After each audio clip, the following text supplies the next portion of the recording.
Welcome to the Rubasha Family Podcast. We're here for another special episode. Guys, we have an announcement to make.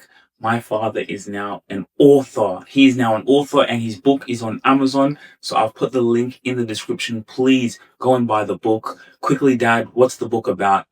Your 30-second pitch. Yeah, my 30-second pitch is that the book I'm bringing to us, especially as African, the belief we have, the Christianity, the religions we have, where did we get it from? We get it from missionaries who came 1900s. And those missionaries who came, they were single men, white men, no family, no background. They tell us some things, no one question about it. So now we want to question what these missionary teachers were leading, what they are translated. It was the only way. That is the question. They put the seed in our mind. The whole generation up to now, we still believe the same things those people live in our mind. When you say they didn't have a family, they were single, what do you mean? What do you mean? They came from Europe, working, looking the job. They found Africa. They found people have family, and they put the rules how family should be run. And them, they didn't have family. What they had, just beard. You could see the dress, the robe. They don't even wear normal clothes. Are you talking about the priests? The missionaries. So the missionaries, they're not allowed to have a family? Priests. I don't know what it was to be, but how can somebody who doesn't have family is going to teach you to have a family? So that is the things we went back. We're talking about. How did they come? Why we can trust them? Why did we trust them for generation to generation? This is the question. I'm not arguing about Christianity. The people we believe. Why? When I tell you you are God, that is the main message in my book. As Africa, you are God. God never go to the sky. Me, I told you God live in us. I learned from never God. And I look. Guess what? Never God tell me where he is in my mind. That's what I'm telling my brothers and my sisters. A missionary, he choose to say is in the sky. Because what happened? Two things in the world. Bible is two parable. Parable is meaning two definition. So which is mean the Bible, it teaches physical and then also mentally. Yeah. So now when the missionary came, they just teach us physical. So people think Jesus carried a huge cross on his neck and his shoulder and everybody see on the street. Physical does think can exist. But the cross, it's in our body. You never cut it. When you feel your cross is your body, where Jesus came to you, it makes sense. And when you hear Noah ark, where he was, take male and female, it's not physical. There's nobody going to be physical bringing a female and male and to put them in the ship and then to save them. No, but mentally is where everything it is. So, like in the Bible, how comes... Oh, but that's the translation, because there's Matthew, Mark, John, Luke. Yeah, so those names also, again, when the English, the British, they are the people who manage this world. They change everything. They translated the Bible from Latin, and they put whatever they can put their names in the Bible. Matthew, Mark, John. Imagine the most English names. The Latin, those names were not there.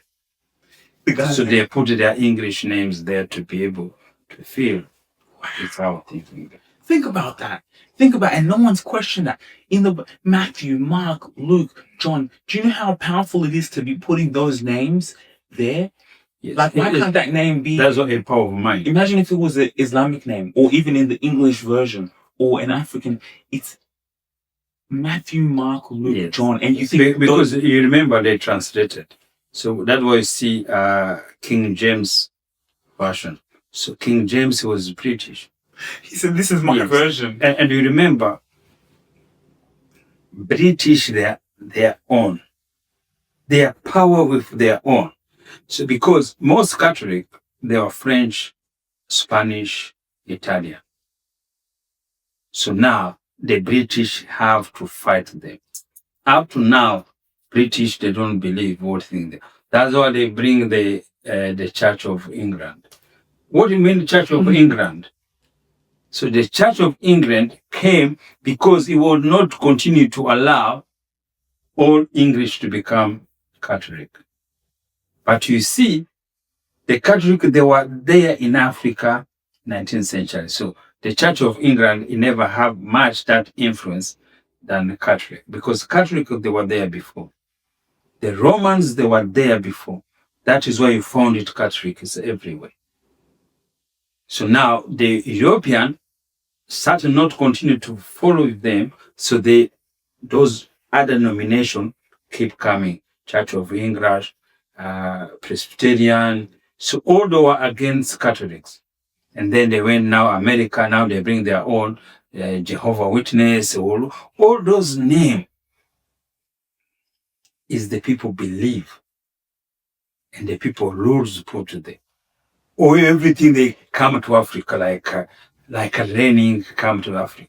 7 days comes, the Islam, they see there is those people, they don't know what they're doing. The Islam comes, every religion comes to divide us. That's all we were. So my book is to tell us, guys, let's wake up. Let's wake up. The religious believe they have put it as a guideline of life, but it's not. Because always life shows us different ways. Yeah. People pray somebody not to die, but God doesn't care about that. God has put somebody has to die, no matter who you are. You said people pay to what? No, as I say, people measure themselves with the rules of churches.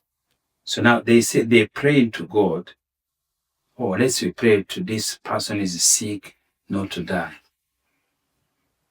But God doesn't listen to those prayers. If God knows that person has to go, he has to go. No matter prayers they thinking there, he has to go. It's actually true. Christianity goes to pray, oh God, don't let him go. He has to go. Because that is God's rules. God rules, you have to die. Or if he doesn't go, it's just because it wasn't his time. Yes, it wasn't his time. It's not because of your prayer. And it doesn't matter who you are. It doesn't matter what you build. It doesn't matter what you create. Because whatever you create is for other gods. So let me ask you, in African culture, like growing up, going to London and all these type of things, I always hear, oh, we're going to the matanga after someone passes away. What are your thoughts on that? Because they raise money, so the person. That is now the thought. So the thought, because the missionaries put the fear in us. So there are two things there now. Always most African we have. Missionaries tell us, you got to go to heaven. But he say, to go to heaven, you have to die. See? Now, most people, Africans, even I was like them. I changed because everything I'm talking is about my experience. I was praying not to die because that's what they say. But to die, it's nature from God. So now they bring fear in ourselves first. But you see, it was two messages which sometimes I keep looking back and say, look, we are scared to die. The same times we want to go to heaven. How does it work? Because you remember, you can't go to heaven until you die. Because a word A missionary came, say there is heaven. There's a place you got to go. You suffer now. Don't worry about be poor now in Africa. Don't need to be anything else. Don't need money. You know, Jesus was poor. He never had a car. You just sit down, be poor. When you die, you go to heaven. So now, he brings fear now for death in African's mind. Now, he say, oh, let's no one can die because you can pray for you not to die. At the same time, you want to go to heaven. And if you go to heaven, you have to do things there. So now, they bring now that things, fear in the mind for death. Most of the things Africa will fear is to die. So now, the traditions now is which make us now to be in mourning. You have to mourn somebody died. You have to take a week. You have to go matanga. So that's mourning, to go to see somebody's died. But before, our ancestors, it was not like that. They know if somebody died, he goes back to the ground. They were not going to waste time to waiting somebody a week, anything. That's why most of the times Africans, they will support somebody when he died. When you're alive, when you're hospital, you never put any money there. Wherever you die, they will support and they will contribute. Because that's the fear they put in our mind. So in the hospital, they won't contribute. They won't contribute. Until you are mortuary, they contribute, they put matanga, they put money, they everything there. So this is the behavior we have to change. So true. And you see, like, even the whole matanga thing, you see, like, another community, let's say, in the White House, or like, let's say a white person, not all, but they just have life insurance. So the person passes away, there's life insurance, you get, so you don't need to raise money from anyone else. You pay for your... Yeah, sometimes to raise money is nothing. It's okay. It's okay because I don't have money, we put somebody there. But the time they waste for somebody dead, it's too long. It's too long. They waste time for somebody. Jesus said, let the death bury the dead. That was me. If somebody goes, let go. Let go quickly as God there. That's why Muslims, they don't waste time with body. They don't waste time. They don't make expensive body. They lapped up in the shit, and that's it. So what about for the people who have to deal with losing someone in their life? We have to know that is nature. You don't lose somebody because you don't own somebody. Who do you own? You don't own anyone, and no one belongs to anyone. Everybody belongs to God. Everybody belongs to earth. No one is a privilege on this earth. No one. Who is privileged? It's people's mind, but they are not. Death is the same as life. You're born. You don't choose to be born. And when you are born, it's written, there is no age to die. No, there is no age. It's free age. From 0 to 70, you have to go. It doesn't matter. There's no qualification. There is no any gift you get to die. Yeah. And if you go, there's no issues there. People used to think, oh my God, if my kids, if I die, how my children will go to survive? They will survive because your children is not your children. They came through you. We have example. Many people lost their parents when they're young. And they become successful. And they live better. And they live life. That's how it works. There's some who lost their parents and they never recover it. They never been successful. There's somebody who lost their wife, sister, daughter, and then you become mentally, you don't recover. So it's energy which goes to everybody's mind. No one has that power to control it. It takes each individual in different places. Because we have that experience. Everybody who has life, he has experienced death. Yeah. If somebody is alive having experienced death, if they are few, and also their time is going to come, because everybody must experience death in their family. So you're saying that It's nature. Death is nature. So you're saying we've been taught to fear it? Yes. You've been known to fear it. You've been known people crying. Even I remember like being scared as a child to go to heaven or hell. You see? That the fear they I used to be scared of that. I used to be scared of that. Yes. And then if you go to heaven, God will punish you.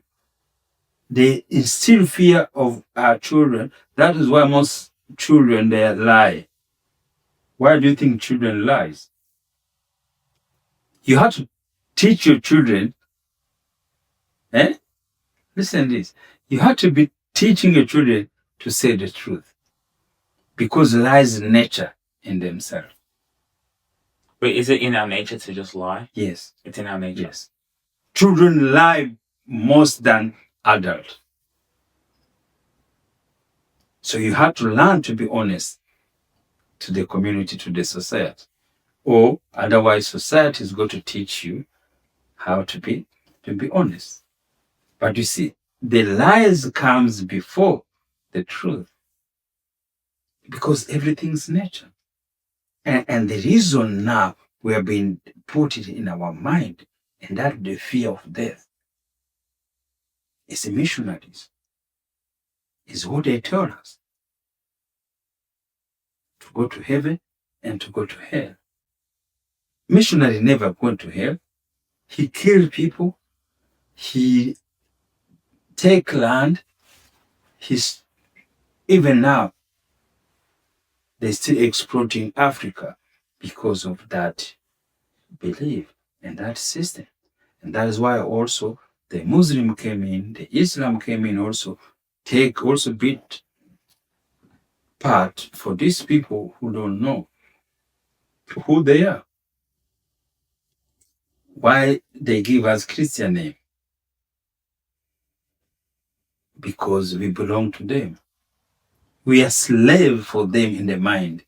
If you have a Christian name, you belong to them. And that's why, that is your identity. That's why they also, like you said, that's the reason why they're exploiting us. Because think about it. Imagine the president of your country has his name's John or Michael or William. So you're my slave. So I can go to your country. I can exploit you. I can take money from you. I can go in, I can do whatever I want. So that is the route. You remember the route. To become president, you have to be a child first. Every position you get, we are here because we have been children first. So now, the children, when you were born to Catholic or 7 days, everything there. That's when they get so you. What our parents has put through, it's what they get them. And as we give them, we give us a Christian name.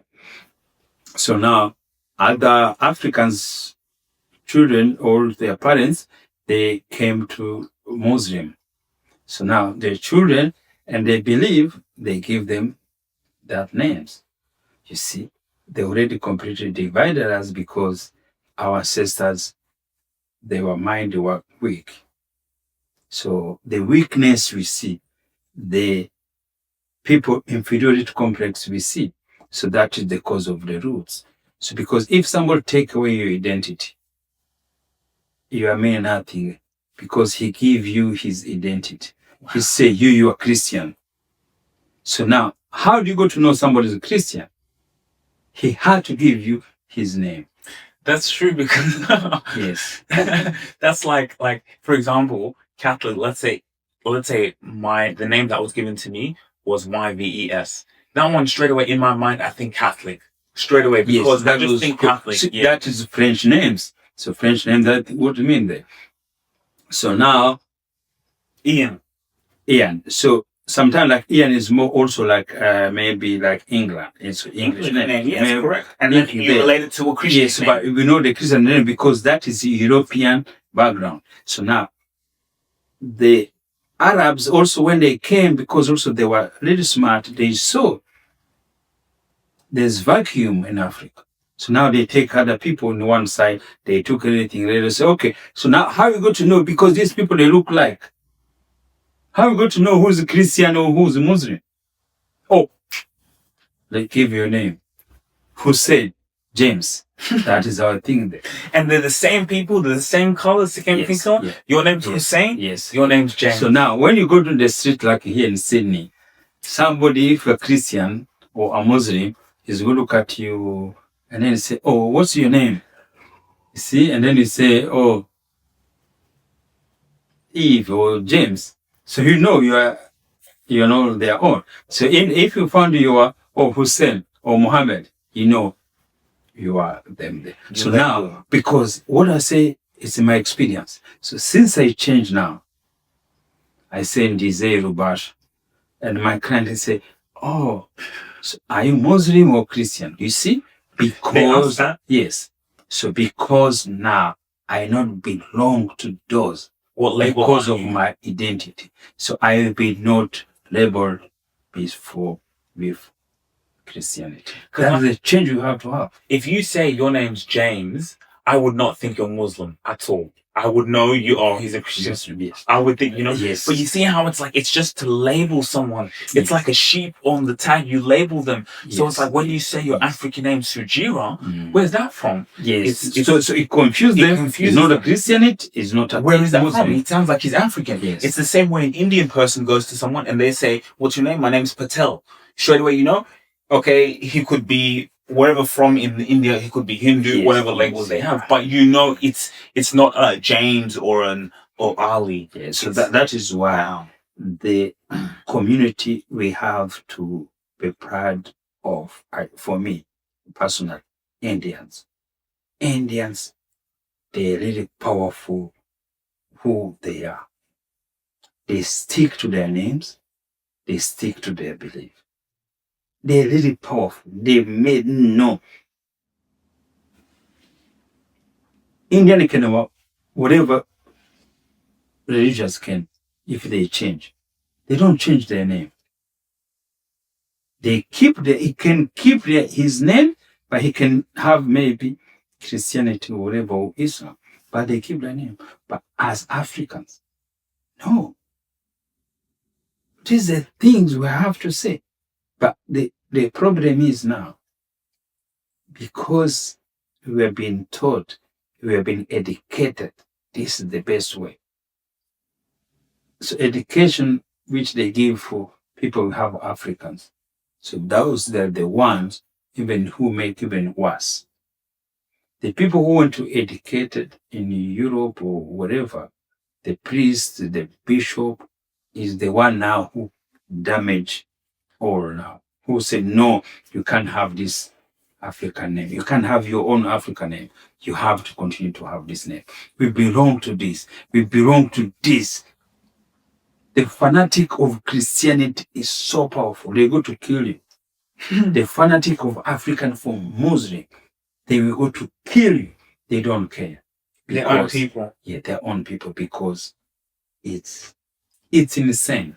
So even for example, in Islam, it's so powerful that you guys will defend us. You will defend us. Anyone who attacks you as an Arab person, it can't happen. It's just genius. You will fight for us. You will fight for our names. It's not genius, it's power of mind. You will fight for our ancestors' names. You will fight for our ancestors' beliefs. Yes. We came in here, we planted that seed. It's a game of power. Yes, and you remember the religions, you can't sit anyway. It's a belief. So it's belief, the way they believe. So I believe I have to pray to God on Friday. I have to do this. I have to do this. I have to do this. You see, there is rules and the dogma they have put them. And this one also, is this one? It's on Sunday. You have to go to this. You see, those believe it was created by mind like me. That's what we are. So now I can say, Learn from never God that I'm God. And I realize it'd be better to say I'm God than what I'll be doing, I'm Christian. Because Christian give you the rules. And those rules, they are so hard. But people, they've been get used to them. They can't think that. Most people who have hard life. I used to be like them. When you believe religious, you get the hard time of your life. Because the life outside put you in a condition where Christianity has told you, oh, you can't do that. Or you can't steal. And you go to steal anyway, no matter how Christian you are. You're going to get a bribe anyway, no matter how Christian you are. They are president, they are ministers, they are anyone, the children, the teachers, everybody in each industries. Which they say, oh, we're Christian, but we do think that. I remember in high school, there was a time like I was scared. I was thinking, oh, I don't want to go to hell. So I became a born again Christian.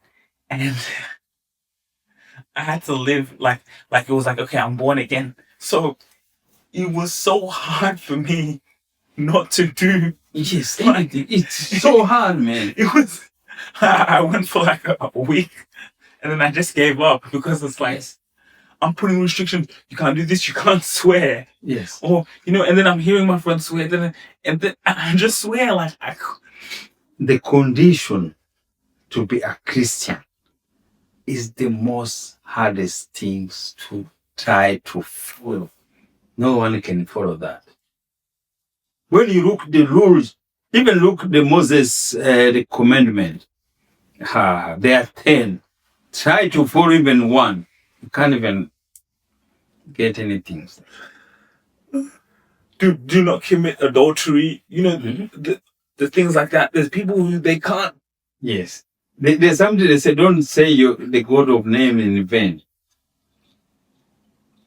Which God has said that don't say things? Because God is energy. There's time you say, God damn God or something. You don't even mean to say it, but you just say it because you get frustrated. It's nature because you leave the energy in the outside there. The thing there. They say, oh, when you are pregnant, you can't get married. The people never get married. The priest, the bishop, they never have the sense of life. But you see now, that is why you see the British change. If you really enjoyed this video, make sure to click here, and I'm sure you're going to love that one.